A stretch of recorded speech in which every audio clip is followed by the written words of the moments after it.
Hello guys, പുതിയൊരു വീഡിയോയിലേക്ക് എല്ലാവർക്കും സ്വാഗതം. നമ്മുടെ എമ്പുരാന്റെ ടീസർ ലോഞ്ച് ഏതാനും നിമിഷങ്ങൾക്കകം നടക്കാൻ പോവുകയാണ് ഗൈസ്. ഭയങ്കര എക്സൈറ്റഡ്. ആരൊക്കെയാ വന്നിരിക്കുക നോക്കിയേ.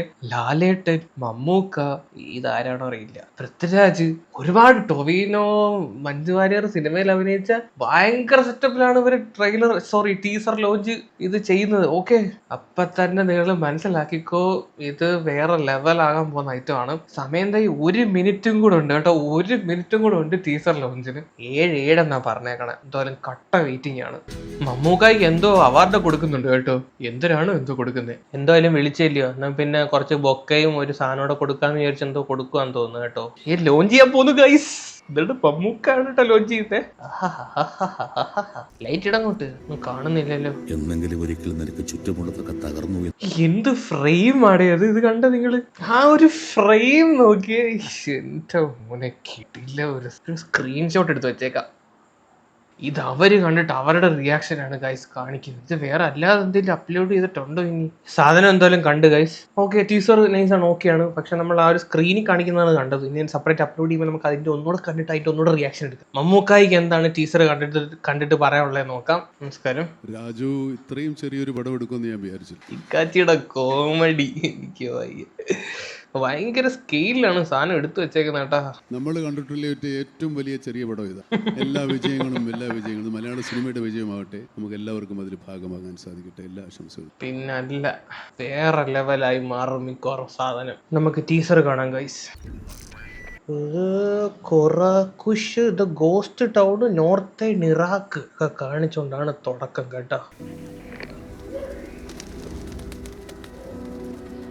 ലൈക്ക പ്രൊഡക്ഷൻ. ആദ്യം തന്നെ ഒരു യുദ്ധക്കളമാണ് ഗൈസ് കാണിക്കുന്നത്. എന്നെങ്കിലും ഒരിക്കലും നിനക്ക് ചുറ്റുമുള്ളതൊക്കെ തകർന്നു എന്ന് തോന്നിയാൽ, അന്ന് അച്ഛനില്ലെങ്കിൽ നിനക്ക് സഹായം ചോദിച്ചു ചെല്ലാൻ ഒരാളെ ഉണ്ടാകും. സ്റ്റീഫൻ.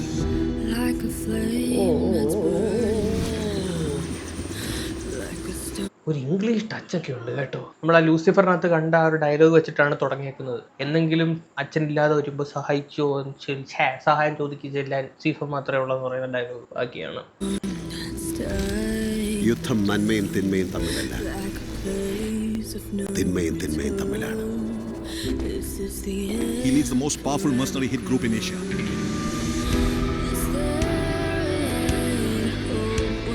എന്ത് ഫ്രെയിം ആടെ, ഓരോ ഫ്രെയിമും എന്നെ കിടിലമായിട്ടാണ് എടുത്തു വെച്ചേക്കുന്നത്. ചുമ്മാ അതല്ല ലാലേട്ടൻ പറഞ്ഞത് ഇന്റർവ്യൂവിനകത്ത്, ഈ പൃഥ്വിരാജിന്റെ ലെൻസിങ് പരിപാടിയൊക്കെ കിടിലമാണെന്ന്. ലോകത്ത് എല്ലായിടത്തും അവരുടെ പ്രസൻസ് ഉണ്ട്. Sir, we have the entire Kabuka cartel and the Qureshi Abraham Nexus in one place. This is our chance. ഒരു ഹോളിവുഡ് സിനിമയുടെ ഒക്കെ ഒരു ലെവല് സാധനം നോക്കി. അതിന്റെ കളർ ടൂണും ഒക്കെ നോക്കിയൊന്ന്. Shall we move in?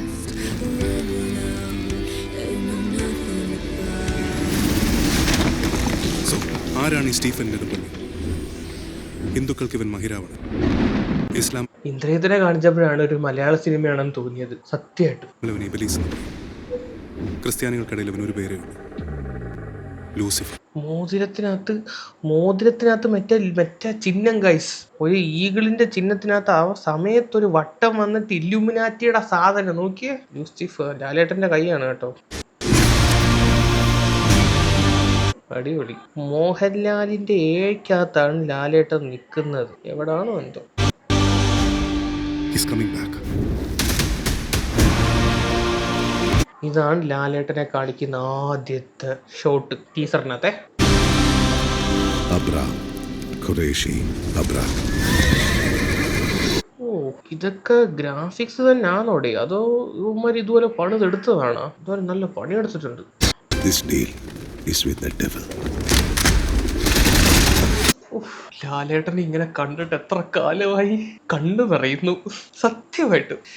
ഇതൂടെ കാണാൻ തൊലഞ്ഞു പോയാൽ തീർന്ന്. ലാലേട്ടൻ അങ്ങ് നിർത്തി അങ്ങ് പോകുന്നതാണ് നല്ലത്. ദൈവമേ കാത്തോളണി.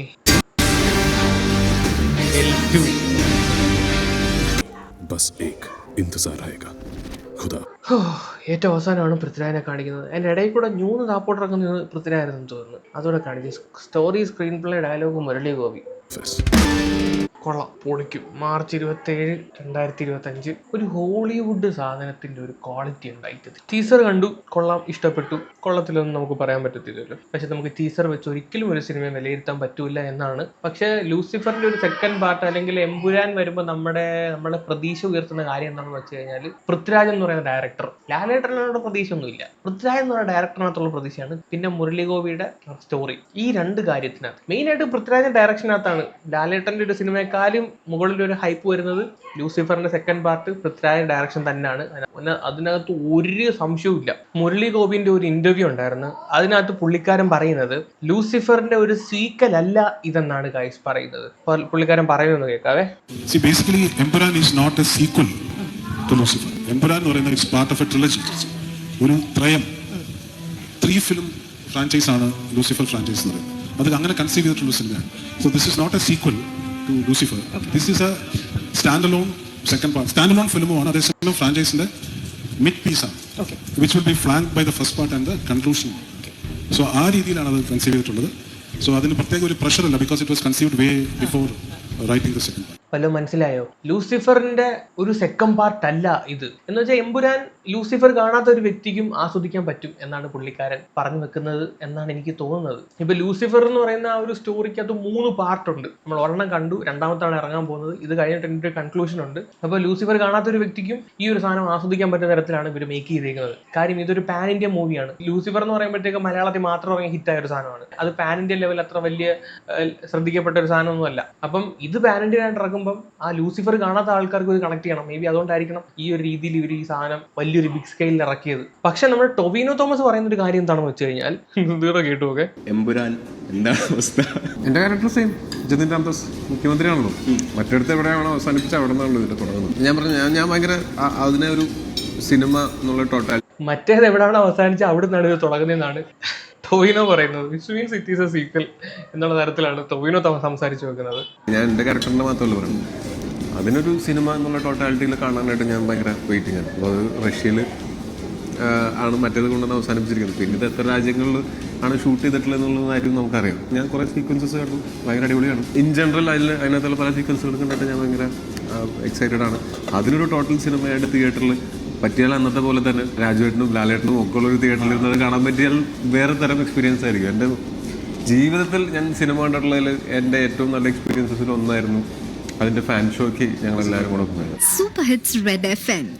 എന്താണെങ്കിലും സീക്വൽ ആണെങ്കിലും അല്ലെങ്കിലും ഇത് കത്തുമെന്നുള്ള കാര്യത്തിൽ 100% ഉറപ്പാണ് ഗൈസ്. സോ ഞാൻ നേരത്തെ പറഞ്ഞ പോലെ പൃഥ്വിരാജ് എന്ന് പറയുന്ന ഡയറക്ടറിലുള്ള പ്രതീക്ഷയാണ് മോഹൻലാൽ എന്ന് പറയുന്ന നടനേക്കാളും കൂടുതൽ. സത്യം പറഞ്ഞ മോഹൻലാലിന്റെ ഒരു ചീത്തപ്പേര് മാറ്റാൻ പൃഥ്വിരാജിനെ കൊണ്ടേ പറ്റത്തുള്ളൂ എന്നുള്ള ഒരു രീതിയിലാണ് ഇപ്പൊ നിൽക്കുന്നത്. കാര്യം ലാലേട്ടൻ അവസാനം ചെയ്തു വെച്ച പടങ്ങളെല്ലാം നേരെ ഒഴിച്ച് ബാക്കി ഏതുണ്ടേ നല്ല രീതിയിൽ ഓടിയത്? ദൃശ്യം 2, ലൂസിഫർ, പിന്നെ നേര്, പിന്നെ അത് കഴിഞ്ഞ് ലൂസിഫർ വരണം ലാലേട്ടന്റെ ഒരു നല്ലൊരു പടം കാണാൻ വേണ്ടിയിട്ട്. ബാറോഷൊക്കെ കണ്ട് എൻ്റെ പൊന്നോ വേണ്ടായോ, അതിനെപ്പറ്റി കൂടുതൽ പറയാതിരിക്കുന്നത് നല്ലത്. അപ്പം പറഞ്ഞു വന്നത് പൃഥ്വിരാജ് എന്ന് പറയുന്ന ഡയറക്ടർ ഉണ്ടാക്കി വെച്ചേക്കുന്ന ഹൈപ്പ് ചില്ലറ ഹൈപ്പ് ഒന്നും അല്ല. പൃഥ്വിരാജിനെ പറ്റി ലാലേട്ടൻ പറയുന്ന കാര്യം ഒന്ന് കേട്ടു നോക്കാം guys. Prithviraj is an amazing director. He knows about the lensing. That is the main thing. And he knows about the equipment. He knows about the lensing. He knows about the actor. He keep on asking him till he gets. He will make you do that. He's a highly committed director. Right. And it's very tough to work with him. Because for the character he'll ask, and he'll get it. ഇതാണ് നമ്മുടെ confidence. ഉള്ള കാര്യം പറയാമല്ലോ. കാര്യം എന്ന് വെച്ചാൽ പൃഥ്വിരാജ് എന്ന് പറയുന്ന ഒരു വ്യക്തിക്ക് അദ്ദേഹം നല്ല രീതിയിൽ ഹോംവർക്ക് ചെയ്തിട്ടാണ് ഇതിനകത്ത് ഇറങ്ങിയേക്കുന്നത്. അതിനകത്ത് ഒരു സംശയവും ഇല്ല. ഈ സിനിമയുടെ ഷൂട്ടിംഗ് കഴിഞ്ഞ സമയത്ത് ലാലേട്ടൻ ഇട്ടിയ ഒരു പോസ്റ്റാണ്, ഞാനൊന്ന് വായിക്കാം. That's wrap for L2 Empuraan. What an incredible 40-month journey across 8 states and 4 countries including UK, USA and UAE. 8 Indian സ്റ്റേറ്റ്സും 4 കൺട്രീസും കവർ ചെയ്ത് ഏകദേശം 14 മാസത്തോളം എടുത്തിട്ടാണ് ഇതിന്റെ ഷൂട്ട് കംപ്ലീറ്റ് ആക്കിയിട്ടുള്ളത്. The film owes its magic to a brilliant direction of Prithviraj Sukumaran, whose creativity elevates every frame. ഓരോ frame എടുത്ത് വെച്ച് നോക്കിയാലും പൃഥ്വിരാജ് എന്ന് പറയുന്ന വ്യക്തിയുടെ ഒരു ക്രിയേറ്റിവിറ്റി കാണാവുന്നതാണ്. നമ്മുടെ ടീസറിനകത്ത് അത് എവിഡന്റ് ആണ്. ഓരോ ഫ്രെയിം എടുത്ത് നോക്കിയാൽ എന്ത് ഭംഗിയുണ്ട് സാധനം കാണാൻ തന്നെ. ആൻഡ് അവസാനം എഴുതി വെക്കുന്നുണ്ട് L2 Empuraan has been a remarkable chapter in my journey as an artist, one I will always treasure. സത്യം പറഞ്ഞു കഴിഞ്ഞാൽ ലാലേട്ടന്റെ ഇനിയുള്ള ഭാവി ഇതിനകത്തിരിക്കുമെന്ന് വേണമെങ്കിൽ പറയാം. ലാലേട്ടന്റെ ഭാവിയെ പറ്റി നമ്മൾ ചിന്തിക്കേണ്ട ആവശ്യമില്ല. കാര്യം പുള്ളി ഭാവിയും വർത്തമാനം എല്ലാം കഴിഞ്ഞിട്ടാണ് ഇവിടെ ഇരിക്കുന്നത്. പക്ഷെ എന്നാലും ലാലേട്ടൻ എന്ന് പറയുന്ന വ്യക്തിയുടെ കയ്യിൽ നിന്ന് ഒരു ബാങ് സാധനം കാണാൻ നമുക്ക് എല്ലാവർക്കും ആഗ്രഹമുണ്ട്. സോ L2-നകത്തൂടെ അത് കാണട്ടെ എന്ന് ഒരു സിനിമാ പ്രേമി എന്ന നിലയിൽ ഒരുപാട് ആഗ്രഹിക്കുന്നു. അതുപോലെ പൃഥ്വിരാജിന്റെ ഡയറക്ഷനെ പറ്റി ടൊവിനോ തോമസ് പറയുന്നത് കേട്ടു നോക്കാം. ഇപ്പോഴും രാജുവിന്റെ ഡയറക്ഷനിൽ വർക്ക് ചെയ്യാനായിട്ട് ഭയങ്കര സുഖമാണ്. ഒന്നാമത് പുള്ളിക്ക് നല്ല ക്ലാരിറ്റി ഉണ്ട്, ഭയങ്കര പ്രിസൈസ് ആണ്. അപ്പൊ നമ്മള് പെർഫോമൻസിനെ പറ്റിയിട്ട് നമ്മൾ വേറെ വറി ചെയ്യേണ്ട കാര്യമില്ല, പുള്ളി നോക്കിക്കോളും. അപ്പൊ ഞങ്ങള് ഒരു ഷോട്ട് കഴിയുമ്പോഴത്തേക്കും കട്ട് ഷോട്ട് ഒക്കെ എന്ന് പറയുമ്പോൾ കട്ട് ഷോട്ട് പറഞ്ഞു കഴിഞ്ഞ് പിന്നെ അത് പ്ലേ ബാക്ക് ഒക്കെ നോക്കിയിട്ടാണ് സാധാരണ നമ്മള് 90% സിനിമകളിലും അങ്ങനെയാണ്. പക്ഷെ ഇവിടെ എന്ന് പറഞ്ഞാൽ കട്ട് ഷോട്ട് ഓക്കെ എന്നാ പറയണേ. അതായത് ഷോട്ട് എടുത്തിരുന്ന ഇപ്പൊ നെക്സ്റ്റ് ഷോട്ടിന്റെ പ്രിപ്പറേഷനിലേക്കാണ് പോകുന്നത്. അടുത്ത ഷോട്ട് എടുക്കാണ്, കട്ട് ഷോട്ട് ഒക്കെ ബ്രേക്ക് മുമ്പത്തെ ലാസ്റ്റ് ഷോട്ടെങ്കിലും ഒന്ന് കണ്ടു നോക്കി ചേട്ടാ എന്ന് പറയണേ. പുള്ളിക്ക് അതിന്റെ ആവശ്യമില്ല. എന്താണ് എടുക്കേണ്ടതെന്ന് കൃത്യമായിട്ട് അങ്ങനെ ഒരു ധാരണ ഉണ്ടാവുകയും ഒരു രീതിയിലുള്ള കൺഫ്യൂഷൻ ഇല്ലാതിരിക്കുകയും ചെയ്താൽ മാത്രമേ എമ്പുരാൻ പോലൊരു സിനിമ ഡയറക്ട് ചെയ്യാൻ പറ്റുള്ളൂ. അത് ഞാനിങ്ങനെ ആലോചിച്ചു, വേറെ ആര് ചെയ്താൽ ഇങ്ങനെ ചെയ്യാൻ പറ്റും. കാര്യം വെച്ചാൽ ആ ഒരു കമാൻഡിങ് പവറും ഉണ്ടാവണം. ഭയങ്കര കമാൻഡിങ് പവറുള്ള ഡയറക്ടറാണ്. എന്നാൽ അവിടെ സെറ്റിൽ എല്ലാവരും ഹാപ്പി ആയിട്ടാണ് വർക്ക് ചെയ്യുന്നത്. സോ അതാണ്, അത്ര പ്രിസൈസ് ആണ് പുള്ളി. ഇപ്പൊ ടോവിനോ പറഞ്ഞ പോലെ കട്ട് ഷോട്ട് ഓക്കെ എന്നൊക്കെ പറയണമെങ്കിൽ അജാതി കോൺഫിഡൻസ് ഉണ്ടാവണം അല്ലേ. അതാണ് എല്ലാവരും എടുത്തു പറയുന്ന ഒരു കാര്യമാണ് പൃഥ്വിരാജിന്റെ ഡയറക്ഷൻ. ഒരു സിനിമയെ ചെയ്തിട്ടുള്ളൂ. 40 വർഷം എക്സ്പീരിയൻസ് ഉള്ള ലാലേട്ടൻ ചെയ്തു വെച്ച മലങ്കൾട്ട് എന്താണെന്ന് നമ്മൾ കണ്ടതാണ്. എനിക്ക് തോന്നുന്നു ലാലേട്ടൻ അത് ആ സിനിമയ്ക്ക് വേണ്ടി അത്രയും വർക്ക് ചെയ്തിട്ടില്ല. പക്ഷെ പൃഥ്വിരാജ് ഈ ഒരു സിനിമയ്ക്ക് വേണ്ടി എടുത്തൊരു ഹോംവർക്ക് അത് ഭയങ്കരമാണ്. ഇതിന്റെ ലൊക്കേഷൻ തന്നെ കണ്ടുപിടിക്കാൻ തന്നെ പുള്ളി ഒരുപാട് സമയം എടുത്തിട്ടുണ്ട്. സിനിമ നടൻ നന്ദു പറയുന്ന ഒരു കാര്യമുണ്ട്, അതുകൂടെ ഒന്ന് കേൾക്കാം. ഇന്ന് ഇന്ത്യയിൽ അവൈലബിൾ ആയിട്ടുള്ള എല്ലാ ലേറ്റസ്റ്റ് എക്യുപ്മെന്റ്സും ആ പടത്തിൽ ഉപയോഗിച്ചിട്ടുണ്ട്. ഗുജറാത്തിലൊക്കെ ഷൂട്ട് ചെയ്തത് ഒരു ദിവസത്തെ കോസ്റ്റ് എന്ന് പറഞ്ഞാൽ തന്നെ 50-60 ലക്ഷമൊക്കെയാണ്. കാര്യം തന്നെ വലിയ ക്രെയിൻ, ഈ ഇൻഡസ്ട്രിയൽ ക്രെയിൻ ഉണ്ട്, അത് ഇവിടെ ഇല്ലാത്ത ക്രെയിൻ ഉണ്ട്, എത്രയോ അടിപ്പൊക്കത്തിൽ പോകുന്നത്. ആ ക്രെയിനൊക്കെ 5 ക്രെയിനൊക്കെയാണ് യൂസ് ചെയ്തിരിക്കുന്നത് ഒരേ ദിവസം. അതുകൂടാതെ അങ്ങനെ ഒരുപാട് എക്യുപ്മെന്റ്സ്, ഏറ്റവും ഹൈറ്റിൽ പോകുന്ന ജിഗ് യൂസ് ചെയ്തിട്ടുണ്ട്. അപ്പം നമുക്ക് ഇവിടെ ഇല്ല, അതൊക്കെ ബോംബെയിലും അവിടെയൊക്കെ ഉള്ള ലേറ്റസ്റ്റ് സാധനം അവിടെയാണ് വരുന്നത്. അത്തരം സാധനങ്ങളെല്ലാം കൊണ്ടുവന്ന് ഉപയോഗിച്ചിട്ടുണ്ട്. സോ അതാണ്, ഓരോ എക്യുപ്മെന്റ്സിന്റെ കാര്യത്തിൽ വരെ ഒരു വിട്ടുവീഴ്ചയും കൊടുത്തിട്ടില്ല ഈ ഒരു മൂവിക്കകത്ത്. പുള്ളി പറഞ്ഞിട്ടില്ലേ, ഒരു ദിവസം 50 ലക്ഷം രൂപ വരെ ബഡ്ജറ്റ് കയറിയ ദിവസങ്ങളുണ്ടെന്ന്. സോ അപ്പൊ തന്നെ അതിന്റെ ഒരു സിനിമയുടെ ക്വാളിറ്റിയിൽ ഒരു തരത്തിലുള്ള കോംപ്രമൈസിങ് നടന്നിട്ടില്ല എന്നുള്ള കാര്യത്തിൽ നമുക്ക് 100% ഉറപ്പായിട്ട് പറയാം. ലൂസിഫർ തന്നെ നമ്മളെ സംബന്ധിച്ച് വലിയൊരു പടമാണ്. അന്നേരം അതിനേക്കാളും വലിയൊരു ലെവലിൽ നിൽക്കുന്ന ഒരു സാധനം എന്ന് പറയുമ്പോൾ മലയാള സിനിമയിൽ എനിക്ക് തോന്നുന്നു ഇത്രയും വലിയൊരു സ്കെയില് ഒരു സിനിമ ഇതുവരെ ഇറങ്ങിയിട്ടില്ല ഇല്ലെന്ന് തോന്നണേ. സുരാജ് വെഞ്ഞാറമൂട് ഇതിനെ പറ്റി പറയുന്ന ഒരു കാര്യമുണ്ട്, അതോടെ ഒന്ന് കേൾക്കാം. അതെ, എമ്പുരാൻ മെനങ്ങി ഡബ് ചെയ്തിരുന്നു. ജംഗിൾ പൊളിയാ പൊളിച്ചേക്കുന്നത് ചെറുതെ.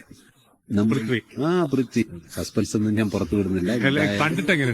കണ്ടിട്ട് എന്താ ജംഗിൾ പൊളിയാ പൊളിച്ചിരിക്കുന്നത്. ജംഗിൾ പൊളി പുതിയ പൊളിയാണ്, പുതിയ വാക്കാണല്ലോ ജംഗിൾ പൊളി. ജംഗിൾ പൊളി നമ്മുടെ പയ്യൻ പൃഥ്വി ഇന്ത്യക്ക് തന്നെ അഭിമാനമാണ്. ജംഗിളി റമ്മി ലാല് വല്ലു ഞാൻ തൊണ്ടോടി ജംഗിളി റമ്മി എന്ന് കേട്ടിട്ടുള്ളൂ, അല്ല ജംഗിൾ പൊളി നമ്മൾ കേട്ടിട്ടില്ല. ഇനി ഇറങ്ങുമ്പോ അറിയാം ഇനി ജംഗിൾ പൊളിയാണോ ജംഗിളി റമ്മിയാണോ എന്ന്. എന്താണെങ്കിലും സുരാജേട്ടൻ പറഞ്ഞ പോലെ ജംഗിൾ പൊളി ആവട്ടെ ഗൈസ്. പ്രതീക്ഷയുണ്ട്, പൊളിയൊന്നുമില്ല, സാധനം പ്രതീക്ഷയുണ്ട്, നല്ല പ്രതീക്ഷയുണ്ട്. അപ്പൊ ഇതൊക്കെയാണ് എമ്പുരാന്റെ വിശേഷങ്ങൾ. എന്താണ് ഗൈസ് നിങ്ങളുടെ അഭിപ്രായം? താഴെ ഒന്ന് കമന്റ് ചെയ്യുക. ഞാൻ ഇത്രയും എക്സൈറ്റഡ് ആയിട്ട് ഒരു ടീസറിന് വേണ്ടി വെയിറ്റ് ചെയ്യില്ല. ഞാൻ ലിറ്ററലി അലാറം ഒക്കെ വെച്ചിട്ടുണ്ടായിരുന്നു. ഇന്ന് ദാണ്ടേ 6:55 അലാറം ഇട്ടേക്കുന്നുണ്ടോ. 7:07 ടീസർ ലോഞ്ച് ആവുന്നത്. 6:55 മറക്കാതിരിക്കാൻ വേണ്ടി അലാറം ഒക്കെ വെച്ചിട്ടുണ്ടായിരുന്നു. സോ അത്രയും എക്സൈറ്റഡ് ആയിട്ട് വെയിറ്റ് ചെയ്തിരുന്ന് കണ്ട ഒരു ടീസറാണ്. അത്ര സിനിമയുടെ എക്സൈറ്റ്മെന്റ് എത്രമാത്രം ഉണ്ടെന്ന് നിങ്ങൾക്ക് ഊഹിക്കാമല്ലോ. അപ്പം എന്താണ് നിങ്ങളുടെ അഭിപ്രായം? താഴെ ഒന്ന് കമന്റ് ചെയ്യുക. കൂടുതലൊന്നും പറയില്ല. അപ്പൊ ശരിയെങ്കിൽ ടാറ്റാ, ബൈ ബൈ.